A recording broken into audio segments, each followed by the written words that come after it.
Hi, I'm Andy Murray. Welcome to It's a Customer's World podcast. Now more than ever, retailers and brands are accelerating their quest to be more customer-centric. But to be truly customer-centric, it requires both a shift in mindset and ways of working, not just in marketing, but in all parts of the organization. In this podcast series, I'll be talking with practitioners, thought leaders, and scholars to hear their thoughts on what it takes to be a leader in today's customer-centric world.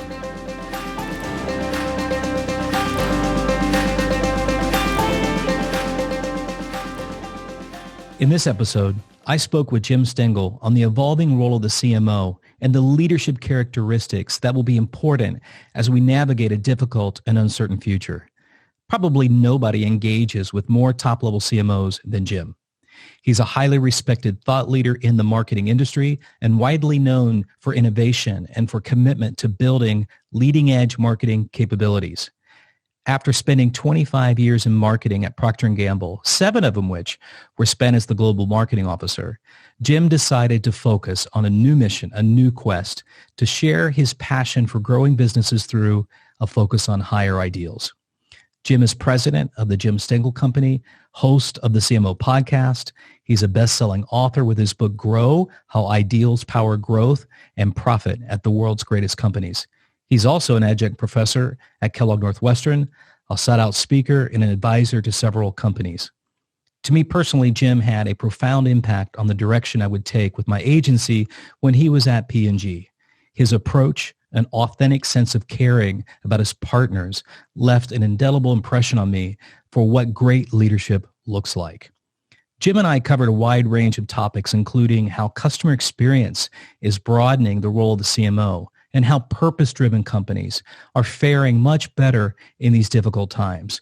We also talked about what great leadership looks like and how our society and culture is calling forth for a new way, a new kind of leadership. Let's take a listen. Hi, Jim. Welcome to It's a Customer's World. I'd like to ask you a question right out of the box. You shut down your entire team for the month of August and went on a sabbatical. I'd like to know what one thing would you like to, or that you are carrying forward that you did in August that's going to stick? Lots of things, Andy, and it's good to see you. Yeah. Lots of things. I recommend it for everyone to take some time to just shift, because I think it helps us think differently. It kind of recharges, renews. So certainly one thing, I did more reading of long-form stuff. Oh, fantastic. Where I think we have trouble concentrating on long-form stuff in our daily life. So I just read a couple remarkable books. And I did, I sort of deliberately tried to eat better and exercise more. And of course, we always try to do that, sometimes more successfully than others. But I'm kind of carrying that forward now, and I am carrying the reading forward. Yeah. And I just think the other part of it is to not be so scheduled. Yeah. To allow some serendipity in your life, to allow some thinking time. Yeah. So anyway, I just we're going to do it again next year. In fact, we're even going to think about doing it a bit in December. Not a total shutdown, but things get slow anyway. But just deliberately, intentionally try to do different things with our life. I just think it's important. I think that's fantastic. And I think in the agency world, they tend to shut down the last 2 weeks in December as part of that creative rejuvenation. And I just think it can be challenging to get work done, but at the same time, it's really, really necessary. So that's fantastic. I tell you, one of the reasons I was so excited to get you on this podcast about customer-centric leadership is because of what you did 20 years ago at Procter & Gamble as the global CMO. You had that foresight to see that shopper marketing was something of a way to get closer to the customer. And I would probably characterize that as almost the first wave of what we call now customer-centric leadership and organization. But if you could take me to that moment when you realized that this was a global idea. Well, Andy, it could be a long story, but I'll make it short. I came in as CMO. The company was not doing well. 75% of our brands were losing share. Organization, lack of energy, creativity. We forgot why we joined the company, right? So we did a major reboot of the marketing organization. And I established for the first time a global marketing leadership team. So I wasn't in an ivory tower. We actually had everyone involved. And we made a real deliberate choice on where we wanted to build competitive advantage for P&G. And if you don't do that intentionally, it doesn't get done. Yeah. And we picked 3 things. And, now I guess they're still relevant, right? Yeah. One was shopper marketing. We wanted to be as good at understanding people in the store as we were understanding people in their homes, where we spent more of our resources. How did people clean, do laundry, take care of their skin? We wanted those same tools to be brought to the store. So that was number 1. Number 2, which we won't talk as much, we wanted to improve our innovation hit rate. Let's become a better innovation company by focusing on the process. And the last part was we wanted to be better at reaching people where and when they were receptive to our message. So those are all 3 still pretty good. And you never get complacent on those. And P&G built a really, really strong muscle, as you know, in customer marketing.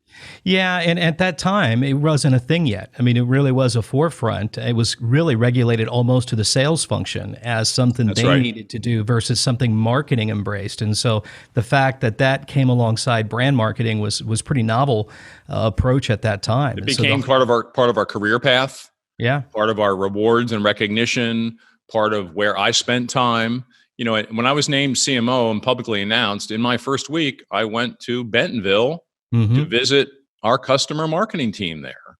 Yeah. And to talk to them about how they were on the forefront, how what they did will affect the entire company. They're having a global impact. They're establishing the capability. I wanted them to know that this was on the top of my agenda. Well, it's interesting. Not only were you doing that with the marketing team and helping them understand that, but I remember a phone call that I got from you when you shared your thoughts about going global with shopper marketing.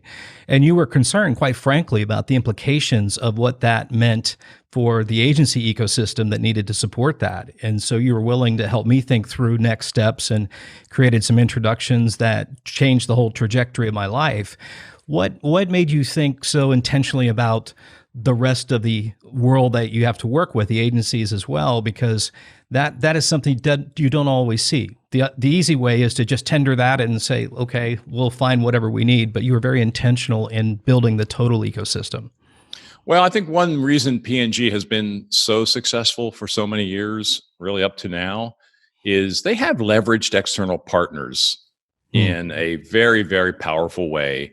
And they always have had the humility to say, we're good at some things and not good at others, and we can't do anything alone. And so if we're going to be great brand builders, we have to build a network and an ecosystem of partners who complement us really well, who challenge us, who think differently, and who have different capabilities. We didn't have that in shopper marketing. And we certainly had it in media, we had it in design, we had it in advertising, but we did not have it. So you were part of that, Andy. You were part of building out that capability for the company and taking P&G to a whole different level, which has paid out very nicely for the company and I think for shoppers and consumers.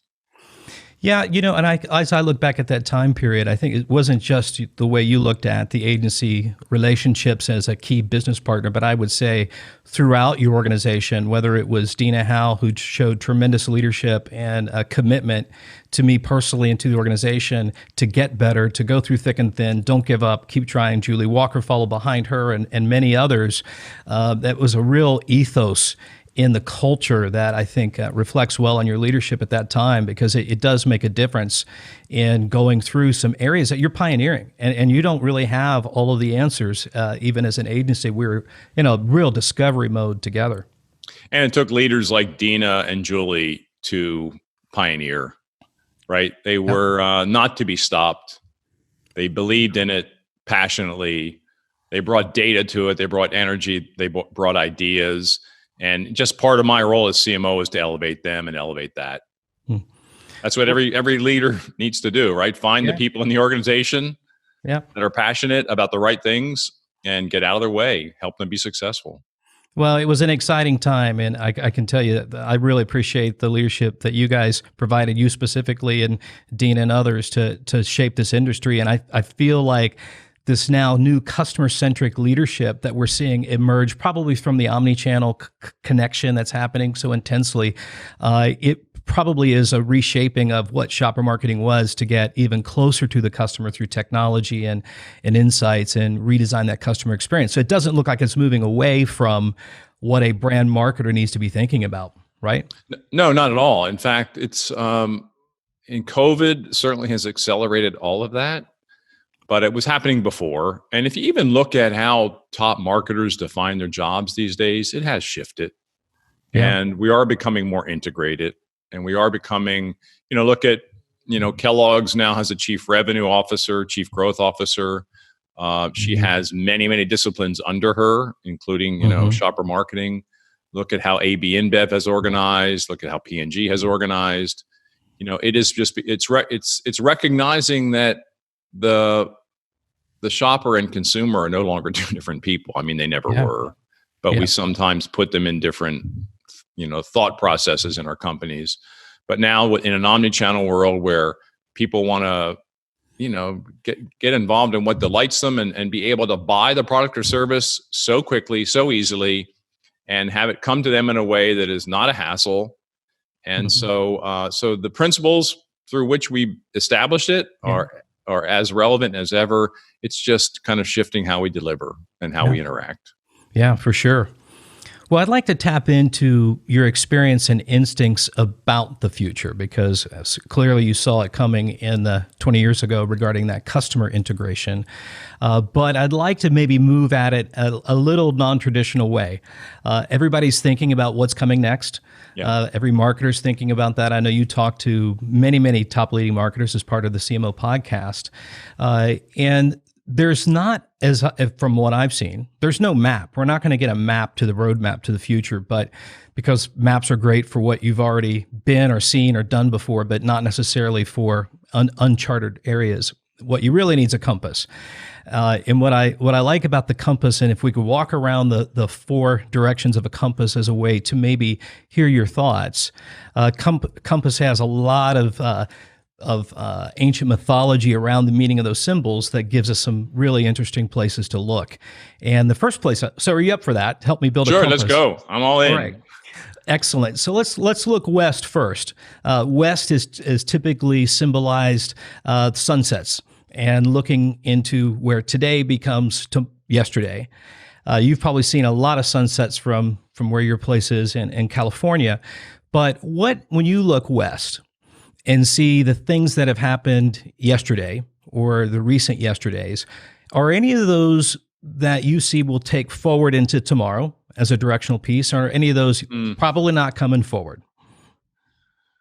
Well, to go with your metaphor, I think I hate to speak a lot about COVID, but COVID is, an enormous thing going on in our life that is going to stick with us for the rest of our lives.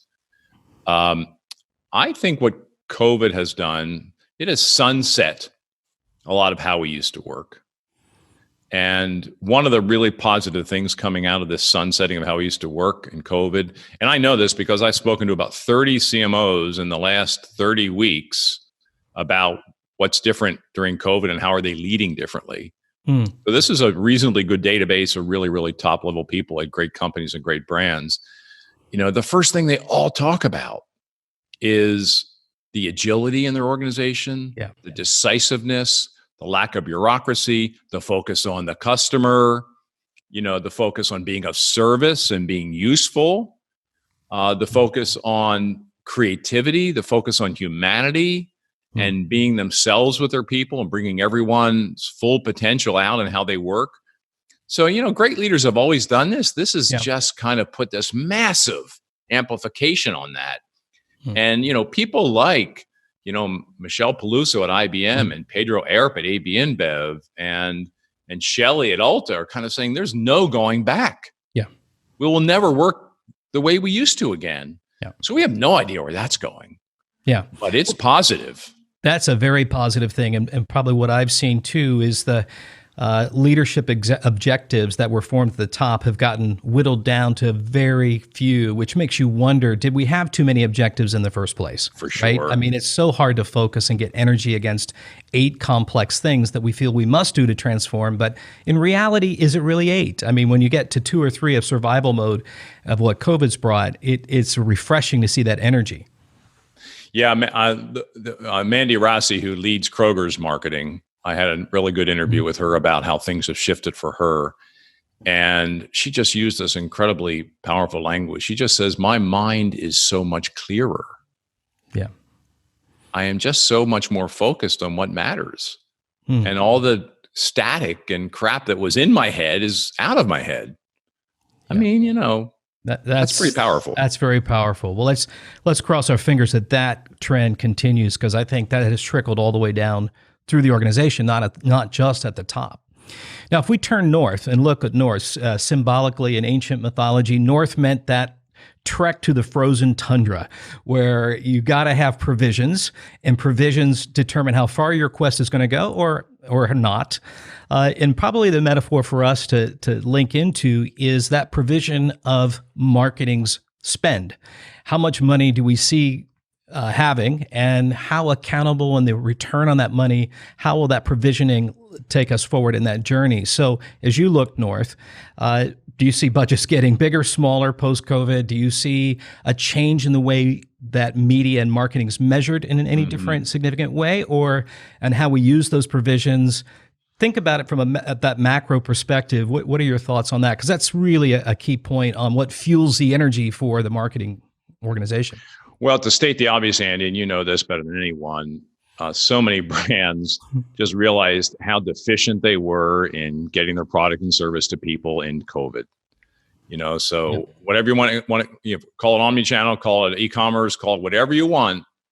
But when they had to shift quickly to a different way of helping people, a lot of companies realized how slow they were, how siloed they were, and how ill-prepared they were for this shift, which had already started. It just went faster.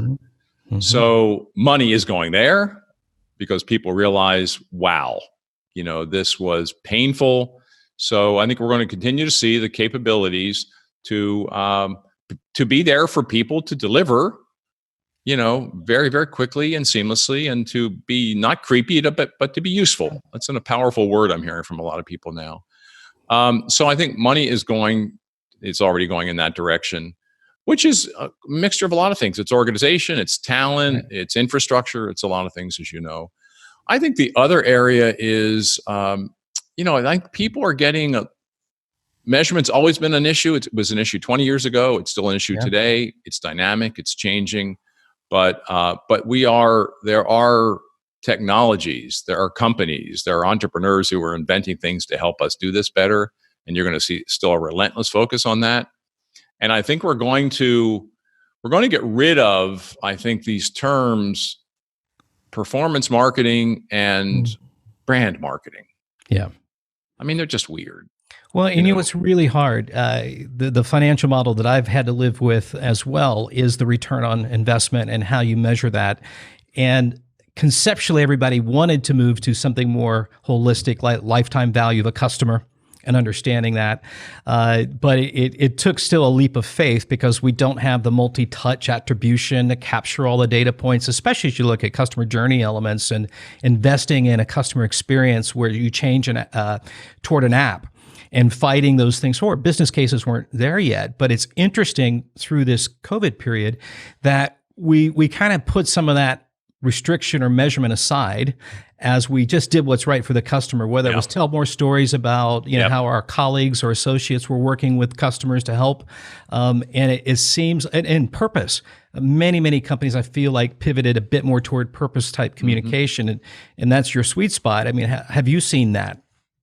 Yeah, I thought with North Star you were going to go there, but you went to the tundra. So I'm going to warm it up and go to purpose, if you don't mind. Absolutely. So, no, I feel like this is, I heard one CMO say the way the purpose really helped us, our purpose helped us during COVID, was how quickly the supply chain pivoted on our purpose. And this was a food company. So it's about getting really good, safe, reliable food to people really, really quickly. So she said, it just showed me the power of our purpose for how the supply chain just did remarkable things to keep that company helping people out. But I think whether it's Ulta or IBM or Peloton or AB InBev or whoever, those companies that were already grounded in purpose, who knew what they were about, who knew what was important to people, who had a purpose that uplifted people, that impacted their life in a way beyond their product and service, they were ready to shift. Right. The entire organization was ready to move more quickly, pivot a bit, and they're coming through this really, really well, and they're coming through it with even more energy. It's interesting. I kind of see there's two different types of companies that were caught in this moment. One were, if you go using a different metaphor, grasshoppers, that when they molt, they just get bigger faster. It's about, they'll go through 7 seasons of moltings, but a caterpillar to a butterfly, if you get caught in the chrysalis where you're neither one, you're not a caterpillar or a butterfly because you maybe haven't done that hard work already, it's a very different experience. And so you feel these companies that are caught in the chrysalis, or they are actually just going faster to become the faster because it was already there. Is that metaphor resonate with you? Oh, for sure. Absolutely. And if you're in that middle state, get out of it. Yes. Otherwise you'll become a soup. There's no place there. The other thing I would say related to the North Star and purpose, I think, I think there's been a lot of confusion about purpose over the years about, is it a philanthropy idea, a cause marketing idea? Is it a marketing idea? Is it a public relations idea? And, I think we move beyond that. I mean, it's a company 100%. Idea. But I think this crisis we're going through, which has so many facets to it, economic, health, social, racial, I think you are finding companies that their employees and their customers are expecting them to be activists in the right ways. That's right. I was talking to a tech company last week, the CMO of a tech company, and the person said to me, our employees, they are upset by what is going on, and it's not okay to be on the sidelines. Yeah. So this element of acting to do what is right for equality on many, many different levels is with us to stay. I think it is. We're in the early days, but companies are stepping forward, and it's actions, it's commitments, it's not just statements. And this is getting to a different level of urgency. And I think that's another positive thing coming out of these dark times. Yeah. And I think that's going to shift purpose a bit, and it's going to shift, I think, what people work on, what they look for, and at the end of the day, what they bring to consumers. Well, it's such a powerful narrative of what purpose can do, which has been brought to light now. It feels like that. And the reason I had it kind of connected to provision is one of the barriers to being more purpose-centric is the financial modeling all the way through that you might get at some stakeholders would say, does that really drive the bottom line or not? It feels like that's been parked a bit because it's such a visceral moment we're in that it's one that you feel and That doesn't mean that eventually at some point the financial connections to purpose and financial performance won't be asked again, but it's almost a non-brainer now that's not even a question we should be asking. I know you're doing a lot of work about how to connect those dots even tighter, right? Yeah, it's where I'm spending a lot of my personal time and my team's time. We had an offsite, Andy, about 2 years ago when my company hit the 10-year anniversary.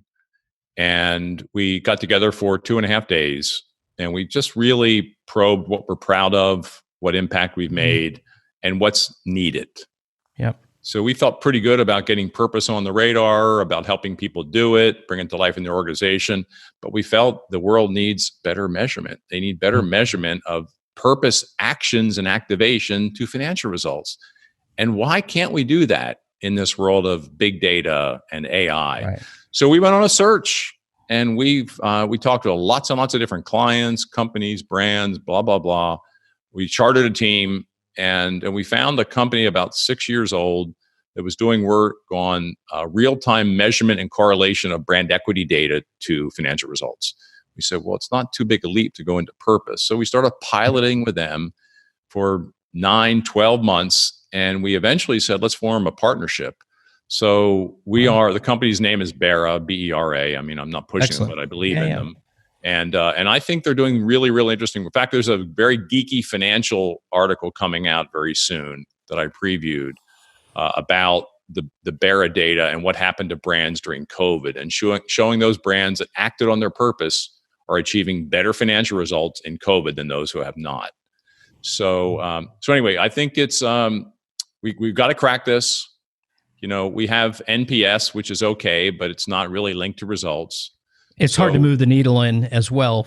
yeah, and It it's takes time. not, and we need something that when you move the needle, this is going to help your customers and help your business. And Yeah. I think we have the potential to do that. I'm looking forward to hear more about how that evolves with Bera.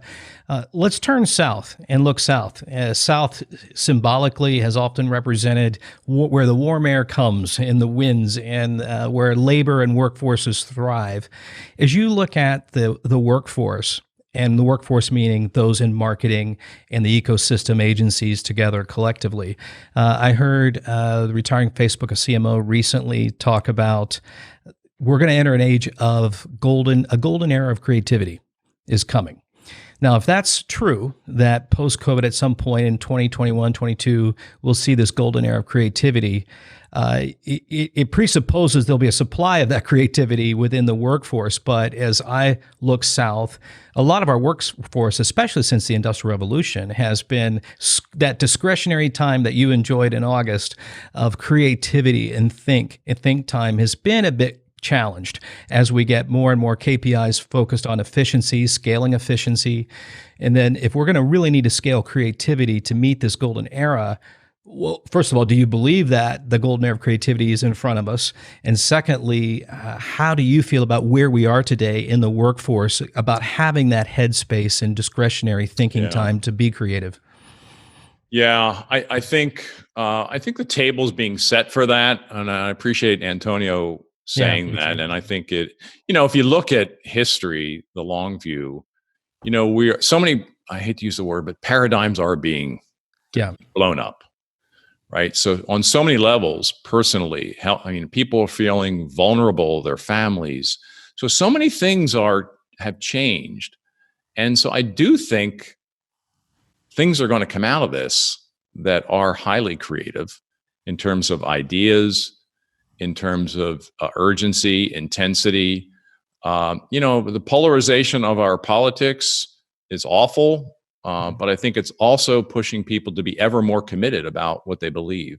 Yeah. So I do think we're going to have new companies coming out of this, new services, new expectations from people as employees and as consumers.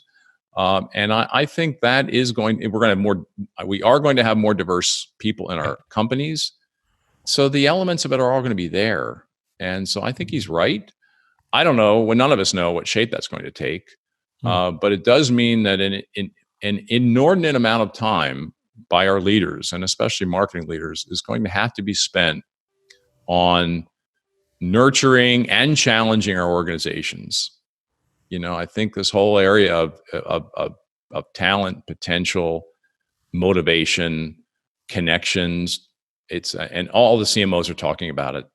Someone said that the best leaders are rising up and the poor leaders are being seen more quickly in this era of COVID. Well, that's interesting. So I think he's right. I think I don't know where it's going to go, but I think he's right. And that's, again, that's another positive coming out of these times. Yeah. One of the positives I see, because the e-commerce.com space has been pressed against to the brick and mortar traditional space, what comes with it is agile. And when you work in an agile environment, there's a demand for creativity because you have to test and learn. You have to create that space and empowerment. And that's a new thing that's really starting to hit. A lot of marketers I don't think really have worked in a pure agile environment, but that's now becoming a way of working everywhere. And as such, that will, I think, create more headspace and processes that let you think creatively as part of your day job. Yeah, I mean, that we go through lots of waves, right? It was total quality for a while, and but I think agile is, if I did a word cloud of the year and a half I've been doing podcasts, agile would be in the top 5. Yeah. Yeah. I'm not And sure. probably the most dramatic case is Yeah. Michelle at IBM, who's moved 4,000 people to agile working. But Yeah. I see it in some way, shape, or form in nearly every Th- CMO I talk to. That's fascinating, and I'm seeing quite a bit in the customer experience space because it's also one of the most misunderstood spaces. A lot of people see agile as just another word for velocity, when actually it's using a scientific method to test and learn and create. So lots of probably misnomers, like there were in shopper marketing when people didn't understand it, is coming along that. So you might have touched a bit on looking to the east, but the east is the funnest part because you're looking out toward the sunrise and what kind of promises you see coming that will indicate the future we're going to have. And so when you look east, what gives you hope? I think what gives me hope is so many of these issues that we've had in society are being exposed. And yes, it comes with dissension and unfortunately violence sometimes, but they are being exposed. There is passion about changing them among many people. So I think this surge in the civil society of all, it sounds a horrible. It sounds like we're not living in a civil society, but I think there are a lot of people unhappy about that. Yeah. And how that's going to impact business and employees and what we focus on and what consumers are expecting is going to be pretty profound. So my hope is that we act on all of this, and I think we are. And my hope is, businesses are shifting, and businesses are the force for positive change now. My hope is government understands their role in this. Yeah, and I think it's a complementary role, but I think we've lost sight of what government's role is in a civil society. Businesses are picking up the slack. And they're doing remarkable things and they're innovating, and that should happen. And we need more of that. But we also need, if you look at the most productive phases of society or of our history in any country, it's when government and business are working together with clear idea of what they're trying to create. Yeah. And I think we lost sight of that. So that's my hope. It's a big hope. And we'll see where it goes. But I'm very proud of what many businesses are doing to stand up and rise up. We need, and that will continue. That's positive. Yeah, me too. And I would say that gives me more hope, and that's the area we need to put more hope in. Big data is interesting and helpful. The power of AI, there's lots of promises that may or may not have gold yet at the end of that. But this is a much bigger conversation that I think is leading marketers are embracing and starting to talk to in every country that I've seen and had conversation in. So that's really, really helpful. Last area, I talk a lot to students, and the students love getting a chance to interact on some of these podcasts. So Professor Molly Rapert of the Walton College of Business has, with her marketing class, asked their students for what kind of question might you ask Mr. Stengel? And I love that. I have a couple of questions, if you don't mind. No, absolutely. Let's do it. From the students. So this first question is from Matt Barber. Matt is a marketing and business management major who watched your 2012 TED Talk. Let's listen to Matt. This question is for Jim Stengel. And Jim, I recently watched your 2012 TED Talk called The Era of Higher Ideals in Business. Very much enjoyed that. I thought it was really an awesome story. And my question was, in the TED Talk, you talked about mission-driven brands and provided evidence as to how they've outperformed some other companies, not just financially, but in other aspects. Why is it so difficult for companies to achieve the level of congruence needed to really transition to a mission-driven brand? And what is stopping or holding back companies from making that transition? That's a great question. And I hope I can give you some wisdom, my experience anyway, for working with lots and lots of organizations. What's holding it back?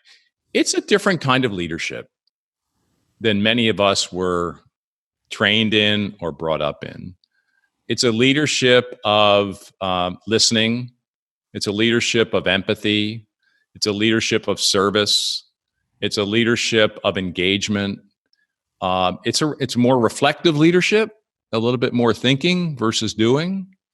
And so many CEOs and top executives get caught up in an activity system and don't take the time to build a coalition of people in and outside their company who are trying to bring their higher ideal or their higher purpose to life. So to me, it's a way of leadership that's a barrier. And the second one is we too often don't take the time to get everyone aligned on the same page, connected to the business. If purpose is not seen by the senior leadership team as a way to be a better company and to be a company of higher creativity and higher customer engagement, higher passion and better results, it's not going to work. Right. Purpose is not to the side. One CEO said to me once, well, I have the business to run and then I have the purpose. I said, no, it's the same. Yeah. And until we get that thinking, it will not work. No. It will not work. So I think it's about one team at the top believing this is important for the company and important for success. And it's about how we lead. I would suggest the same thing is true with customer experience. It's not really a functional thing. It's not the bricks, but it's the mortar. And I would see purpose as the mortar between the bricks, which we don't have that all as sharp a focus on sometimes as the bricks, which would be the functional departments. But without the mortar, it's just not going to hang together. So I love that. A second question. This is from Jacob. Jacob is a marketing major, and let's listen to his question. My question is for Jim in regards to different approaches to marketing today. As I've been learning about the different leading voices in the marketing world, it's evident to me that there are multiple paths to success in terms of marketing philosophy. So my question is a situation. Imagine that you are consulting for a brand, and through your research, you think that a different thought leader's approach might work better for that particular business. For example, Byron Sharp's approach might seem ideal in maximizing this business's potential. In this situation, would you take a page out of Byron Sharp's book and possibly apply his approach to that business? Or would you stick to your guns and move forward with your classic strategy that you know has worked for you in the past? Thanks. Yeah, Jacob, good question. Hey, if we ever reach a point where we stop individually learning and developing and challenging ourselves, it's not good. It doesn't go to good places. So I am always trying to be curious, self-critical, expanding my knowledge. And Byron Sharp has brought a lot of good stuff to our field.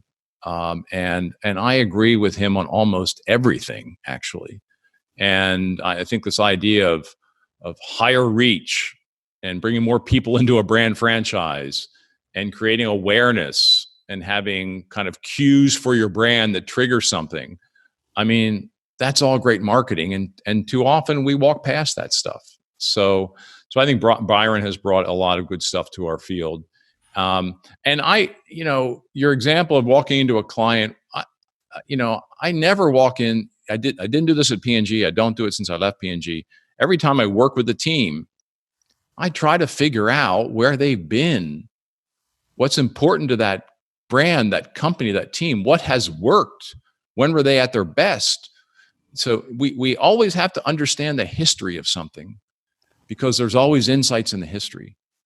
So I don't go in with a preconceived notion that I'm going to pound you in the head with purpose and business will be better. I go in with, what can I learn about this team and this brand? And how can I bring what they're trying to do with what I can offer to come up with something that will help them? I'm not, my team and I are not people that pull something off a shelf. We go in and we're anthropologists, we're sociologists, we're psychologists, and we try to come up with something. We are, our philosophy is we're grounded in purpose, but every company does bring that to life in a different way because every company is different. They're all unique. That's a great answer. And really every category you might have to approach quite differently. From a travel hospitality looks very different today than a CPG company. And so what works for them is going to have to take a lot of deep dive understanding. So great answer. Thank you, Jim. And then one last bonus question. This is a lot easier, I hope. This question is for both Mr. Stengel and Mr. Ritson. What has been the most important lesson in your career? The most important lesson in my career, that's a good one and a tough one. And I should have thought about this before I came on. I would say it is to be self-aware enough to be sure you are doing something that plays to your strength. And that you really are thriving most of the time you're in that work. And that is certainly what drove me to leave P&G when I did. I had a great career at P&G. I still love the company. It's very much a part of me. But I realized that I wasn't doing, the percentage of the time I was spending on what I'm passionate about was not high enough. So I tried to build a career and a life where I was working on things that really turned me on most of the time and bringing my strengths to the world in a way that was helpful, was useful. So, and I think for every one of you, when whether you're starting a career or making a big career change mid-career, as I did, that you take the time to think about and be explicit about when you're at your best. And what are the characteristics of when you're at your best? And how can you find something where that's happening most of the time? That is such a simple line of thought, but so hard to do. And so many people don't do that and end up in careers and fields where they're either frustrated or they're not reaching their potential. So that's in a long-winded way, that was my most important lesson. That's great. And it really speaks well to the last question overall, which is anything to say to the students who are getting ready to graduate in May, perhaps, and looking at a world that might look a lot different than what it would have looked like a couple of years ago. Any advice or thoughts to them? And what you just shared was super. So I don't know if there's anything more to add to that, but that was really good. I mean, you're never going to forget these time, right? I'm not sure I remember the year I graduated and what was going on. I mean, I remember a little bit, but this is an indelible year in all of our lives. So, and I would just, realize that you're living in a special time, and for all the ups and downs of that, and to approach that with confidence. And I use that word very carefully. I think when people start to lose their confidence, it's bad. And times in my career where I felt like I was losing my confidence, it was not good. And this is not easy to do sometimes when you've had a bunch of job interviews or some rejections or whatever it might be. But deliberately keep yourself confidence. Whatever that takes. You got to where you are, you're graduating for many, many good reasons, and you ought to be proud of that. And all of you bring something to a company, to the world, to society. So just keep your head up, keep confident. This is a difficult time to be entering the workforce, but it's also unique and it's interesting. So just keep your swagger, keep your confidence, and things will work out for all of you, I really hope, and I think they will. Wow. Fantastic, Jim. That's such a great word. And probably also to look at uncertainty as a gift in sometimes. Yeah. Because, it's not, sometimes opportunities will probably come up, Andy, that would not have in normal times. Absolutely. And actually, if we get comfortable with more uncertainty, we might find we have a more creative life in front of us. And so that's a great word. Any questions for me or any last thoughts, Jim? What are you looking forward to in the coming year, Andy? Oh, wow. Well, I'm looking forward to what this next year is going to bring for me personally on a Big Quest, which is a brand I'm launching in April of next year, which gets into a lot of what we're talking about. It's just trying to help people find the thing that lets them come alive and take on some bigger ideas. It's just as much work going for a small idea as a big one. So you might as well go for a big idea that challenges you to grow and help organizations do that with more clarity. So I'm excited about getting that off the ground, and I'm also scared to death because it's a big step for me. So, yeah. And you and I have talked about that, and you've had great advice on how to think about building a platform and a launch. But it's one of those challenging things I put myself out there to do, and I'm excited about that. Hopefully, it will make a difference in people's lives. I love it. Go for it. Let us all know how we can help. Absolutely. Well, thank you, Jim. It's been a real pleasure. We'll talk again soon, I'm sure. Great, Andy. All the best. Great Thank being you. with you. That was my conversation with Jim Stengel. Jim is such an experienced but fresh voice for both leaders in marketing and those just entering into this dynamic and challenging world. Jim shared many great thoughts around how we need to evolve as leaders and to learn a more influential and engaging style of leadership. He also spoke very candidly and with wise words of encouragement to students who are about to enter the workforce or are early in their career, to see this time and place as an indelible year and the importance of keeping our confidence high. That's it for this episode of It's a Customer's World. If you found this helpful and entertaining, I would be so grateful if you could share our show with your friends. And I'd be super happy if you subscribe so you can be updated as we publish new episodes. And if you really want to help, leave us a 5-star rating and a positive review on Apple Podcast or wherever you listen. It's a Customer's World podcast is a product of the University of Arkansas Customer-Centric Leadership Initiative and a Walton College original production.